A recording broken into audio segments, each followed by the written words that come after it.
Magandang araw mga ka-crime notes. Sa sobrang hilig ko makinig ng mga dokumentaryo tungkol sa mga krimen, ay hindi na bago sa akin ang mga kaso ng pagpatay, pagdukot at kung ano-ano pang mga krimen na nangyayari sa ating paligid. Ngunit ang episode natin ngayon ay masasabi kong isa sa mga kaso na hindi lang magpapatayo sa balahibo sa iyong katawan, kundi magpapalungkot ng sobra sa iyong kalooban. Hindi lang dahil sa ang biktima ay isang Pilipina, kundi sa kung gaano kabrutal ang krimen na ginawa sa kanya sa oras na walang kalaban-laban, kung saan siya ay nasa kalagitnaan ng mahimbing na pagtulog. Sa episode na ito ay i-cover natin ang kaso ng mag-asawang Mary Grace na isang Pilipina at ang kanyang kabiyak na si Horst Kroner na isang German. Ang lalaki ay pinatulog muna nang mahimbing ang Pilipina bago nito paghahampasin ng martilyo sa ulo ang babae hanggang mamatay. At para siguraduhin na tuluyang mawala ng buhay ang babae, ay sinakal niya ito at pagkatapos ay pinutol ang katawan at inilagay sa malalaking balikbayan boxes. Nagrenta din ito ng isang storage unit upang doon ilagay ang mga box na naglalaman ng putol-putol ng katawan ng Pilipina. Pagkatapos ang lalaki ay lumipad papuntang Thailand upang makipagbimbang sa iba't ibang mga babae. Tapusin mo ang kwentong ito upang iyong maintindihan kung paano ang isang mainit na pag-iibigan ng isang Pilipina at isang banyaga ay napunta sa isang malagim na krimen. Bago ang lahat ay makikisuyo sana akong i-like nyo ang video na ito. At kung mahilig kayo sa mga crime documentaries o stories, ay mag-subscribe ka na sa ating channel para sa mas marami pang mga susunod na episode na ating gagawin. Si Horst Kroner ay ipinanganak noong 1963 sa maliit na bayan ng Friedberg, Bavaria, Germany. Ayon mismo kay Kroner, siya ay mayroong miserabling childhood. Ito daw ay hindi nakatanggap ng pagmamahal o pagkakakilala galing sa kanyang mga magulang. Ni minsan din daw ay hindi ito nakaramdam na siya ay parte din ng kanilang pamilya. At hindi nakaramdam ng presensya ng kanyang mga magulang dahil ang mga magulang nito ay palaging abala sa trabaho. Si Kroner ay palaging hinahabilin sa kanyang lola at ang lola niya ang halos nagpalaki sa kanya. Ayon sa ulat, ang malungkot na childhood ni Kroner ay nagresulta ng mababang self-esteem nito at ito ay unti-unting naging mapag-isa sa sariling mundo. Bagaman si Kroner ay mahiyain, ang lalaki ay may taglay na talino kung kaya nang lumaki ito ay nagkaroon ito ng trabaho bilang isang IT technician. Ngunit ayon kay Kroner, sa ganda ng kanyang trabaho na nakuha ay ganoon naman kalungkot ang kanyang buhay. Ayon dito, sa panahong iyon ay palaging sumasagi sa isip nito na tapusin na lamang ang kanyang buhay sa pamamagitan ng pag-suicide. Dahil ang pakiramdam niya ay hindi siya makasurvive sa araw-araw na pakikihalubilo sa mga tao. Ang lalaki daw ay palaging stress kung kaya sa puntong iyon ay palipat-lipat ito ng trabaho ng 10 beses na. Sa dahilan na minsan daw ay binubuli siya ng mga katrabaho at minsan naman ay kagustuhan din niya ang mag-resign. Dahil sa ang lalaki ay walang confidence sa sarili na lumapit sa mga babae sa pisikal, ang lalaki ay nagdesisyon na mag-online dating. Ang online dating ang kanyang naging paraan upang makahanap ng isang babae na magiging katuwang niya sa buhay. Sa isang dating site ay nakilala ni Kroner ang isang 27 years old na Pilipinang si Mary Grace. Doon ay na-meet niya ang isang Pilipina at ang dalawa ay naging magkasintahan. Kalaunan, si Grace ay lumipat sa Germany at noong March 2005, ang dalawa ay nagpakasal. Noong mga panahong iyon, si Kroner ay isa ng 42 years old. Si Grace ay mabilis na nakasettle sa Bavaria. Natuto na din siyang magsalita ng German at namuhay ng payapa kasama si Kroner. Kalaunan ang Pilipina ay nagkaroon ng trabaho sa isang supermarket at tila ito ay mabilis na naka-adapt sa bagong lugar na kanyang tinitirhan. Dahil si Grace ay natural na palakaibigan, ay maraming mga katrabaho nito ang nagustuhan ang Pilipina. Ang babae ay inilarawan ng kanyang mga katrabaho na mabait, palakaibigan at matulungin sa trabaho. Ang kanyang mga kaibigan ay nagsasabi na ang mag-asawang Kroner at Grace ay masaya at kontento sa kanilang pagsasama. Ngunit hindi lahat ng nakikita sa labas ay ganun din ang nangyayari sa loob. Dahil habang tumatagal ang pagsasama ng dalawa, ang kanilang problema ay nagtipon-tipon na at ang mga problemang iyon ay naging dahilan ng pagkakaroon ng bitak sa pagitan ng mag-asawa. Sa pagtatangka na maayos ang kanilang relasyon, si Grace ay sumali sa isang relihiyosong grupo na Jehovah's Witness at hinikayat si Kroner na pumunta sa simbahan. Ngunit ang problema ni Grace sa kanilang relasyon na mag-asawa ay lumaki ng lumaki dahil lingid sa kaalaman ng Pilipina, ang lalaki pala ay namumuhay sa dalawang pagkatao. Ang isa ay ang lalaking miyembro ng Jehovah's Witness na simbahan, espiritual at mabuting tao. Sa kabila naman ay isang lalaki na puno ng pagtataksil sa Pilipinang pinangakuan ito ng pagmamahal at pag-aalaga. Ang lalaki ay palaging nasa dating site upang humanap ng bagong kakilala at kabimbangan. At kapag ito ay mayroong problema sa pribadong buhay o kaya naman sa trabaho o problema sa kahit na anong bagay, ang lalaki ay palaging tumatakbo sa internet upang makipag-usap sa mga kababaihan, partikular sa mga babaeng galing Thailand. Ngunit kalaunan, ang stress ng pambabae ni Kroner ay unti-unti nang nagkakaroon ng konsekwensya sa kanilang mag-asawa. Dahil maliban sa dubling buhay at pagtataksil, si Kroner ay nagkaroon na din ng malaking utang. Nahihirapan na din ito na bayaran ang suporta sa mga anak sa kanyang dating dalawang asawa hanggang umabot na sa puntong kailangan na nito mag-file ng bankruptcy. Noong 2007, si Kroner ay nagdesisyon na pumunta ng Thailand upang tuparin ang kanyang pinakaaasam na pakikipagbimbangan sa mga babae na nakakausap niya doon online. At yon ang kauna-unahang trip na ginawa niya upang pagtaksilan ang asawang Pilipina. Noong 2013, si Grace ay lumipad pabalik ng Pilipinas dahil ang kanyang ina ay namatay at ang Pilipina ay umuwi upang ihatid ito sa kanyang huling himlayan. Habang ang Pilipina ay nagdadalamhati na mag-isa sa Pilipinas, ang taksil na foreigner ay nag-book din ng flight papuntang Thailand sa pangalawang pagkakataon upang bumimbang ng mga babae sa Pattaya, Thailand.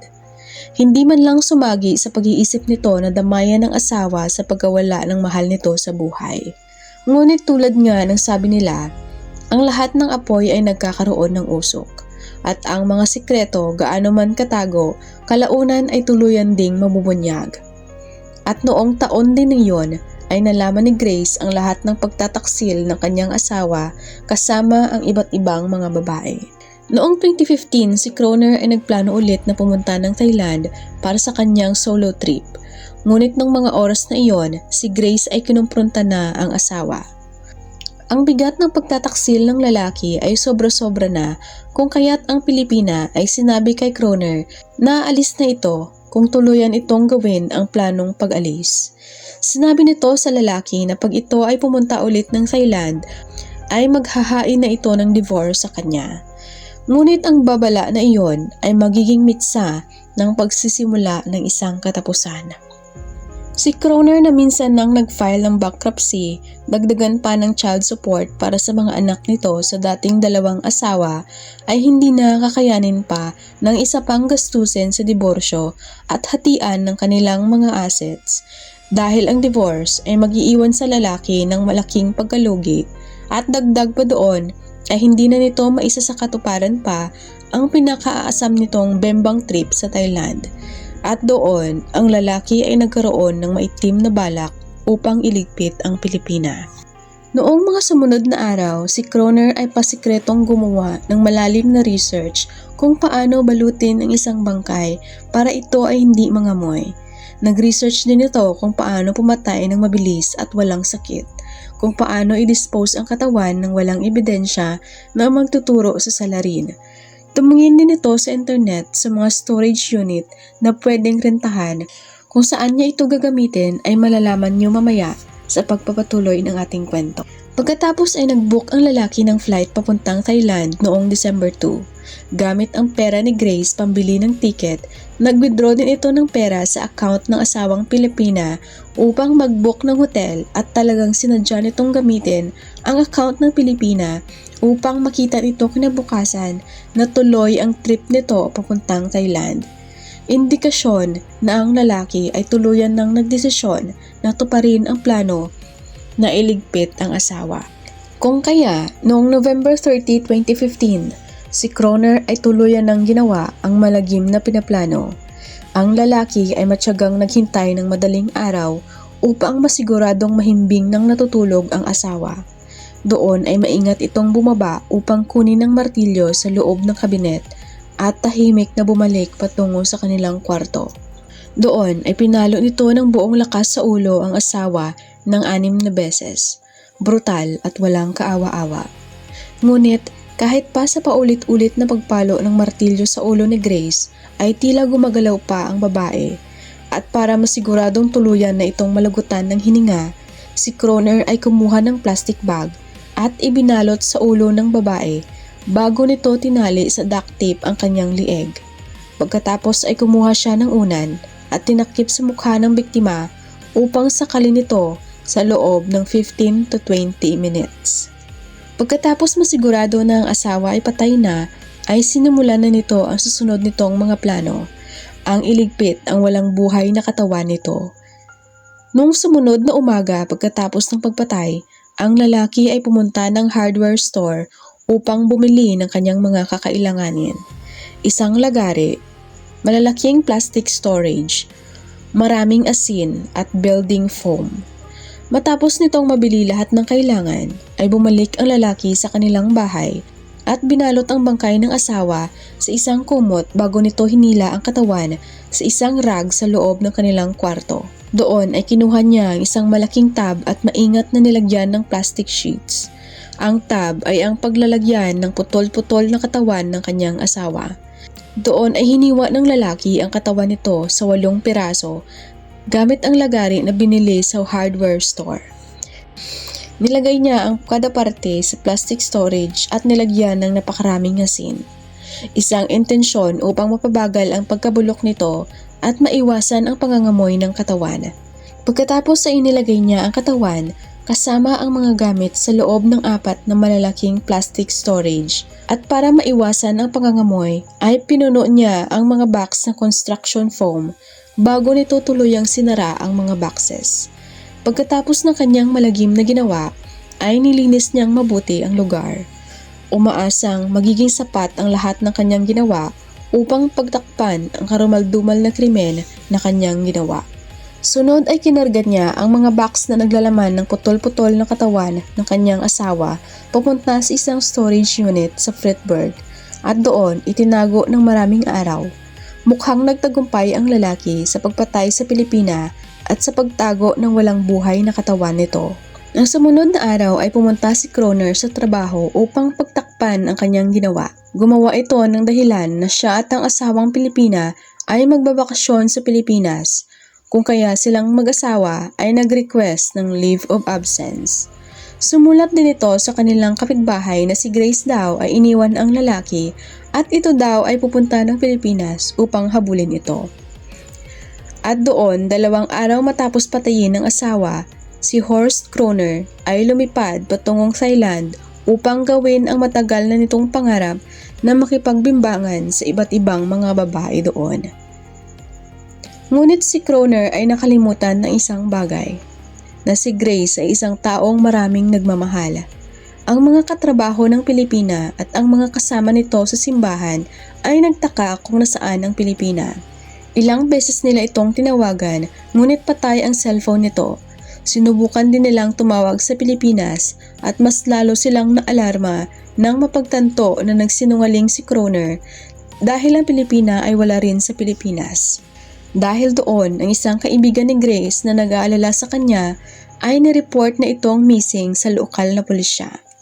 Ang mga pulis ay nagsagawa ng kanilang investigasyon at doon ay nalaman nilang ang Pilipina ay hindi nakasamang bumiyahe sa Pilipinas o sa Thailand at ng asawa nitong si Kroner ay lumipad patungong Thailand na mag-isa lamang.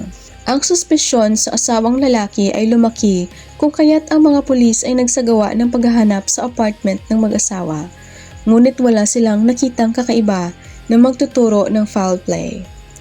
Si Kroner ay mabilis na naging pangunahing suspect sa pagpatay sa kanyang asawa. Ngunit dahil sa walang katawan, ang kaso ay isa lamang circumstantial. At noong January 8, 2016, si Horst Kroner ay bumalik sa Germany. At noong sumunod na araw, ang lalaki ay iniresto ng mga pulis. Si Kroner ay hindi na nanlaban pa at mabilis na din tong inamin ang krimen. Itinuro din niya ang storage sa mga pulis kung saan niya inilagay ang mga putol-putol na katawan nito. At doon, ang mga pulis ay hindi makapaniwala sa kanilang mga nakita. Noong October 25, 2016, ang trial ni Horst Kroner ay nagsimula sa courthouse sa Augsburg, Germany. Dahil sa sobrang brutal ng ginawa sa biktima, ang krimen ay umabot kahit hanggang sa mga pahayagan at ang mga tao ay nagulat na ang isang tao sa isang tahimik na lugar ay may kakayahang gumawa ng isang karumaldumal na krimen. Dahil si Kroner ay umamin sa krimen, ang tanong ay hindi tungkol sa kung guilty ba ang salarin o hindi, kundi kung gaano ito katagal mananatili sa kulungan, gayong ang lahat ay alam kung gaano kabrutal ang ginawa ng lalaki sa katawan ng biktima. Kung mahatulan siya ng guilty, ang salarin ay mahatulan ng 15 years minimum sa loob ng bilangguan bago ito tuluyang makakatanggap ng parol. Sa pag-asang mapababa ang sentensya ng salarin, ang mga abogado ng humawak sa kaso ni Kroner ay sinubukang kumbinsihin ang mga jury na ang pagpatay ay hindi plinano ng salarin kundi isang biglaang desisyon. Ngunit isang bagay ang nakalimutang sabihin ni Kroner sa mga jury, na ang kanyang computer ay naglalaman ng mga research tungkol sa kanyang mga plano sa pagpatay ng kanyang asawa. Isang indikasyon na ang krimen ay talagang pinlano, pinag-isipan at kalkulado.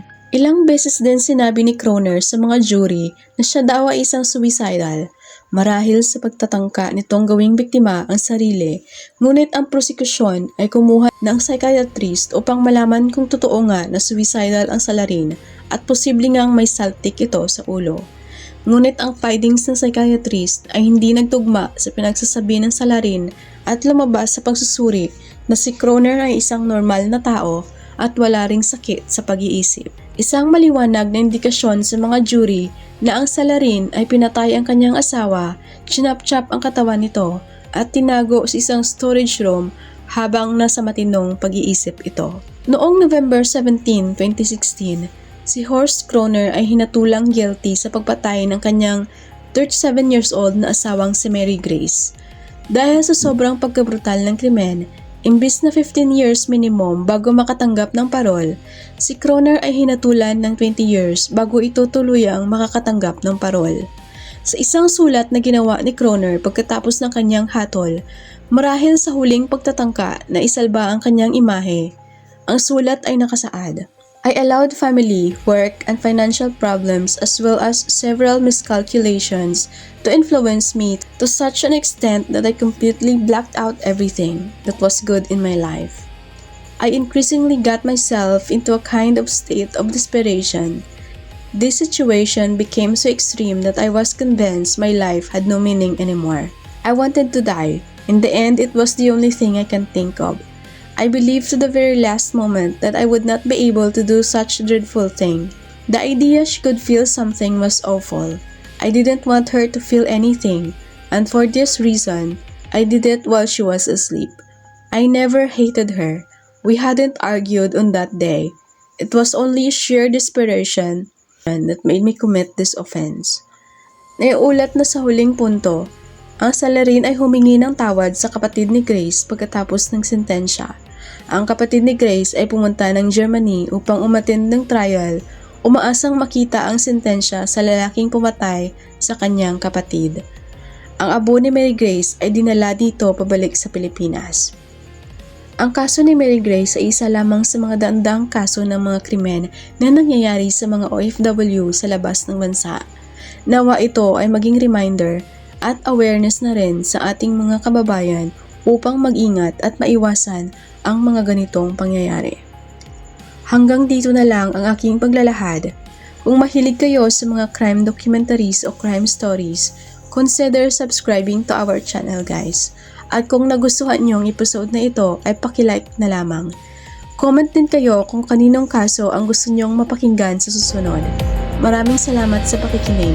Mag-ingat tayong lahat.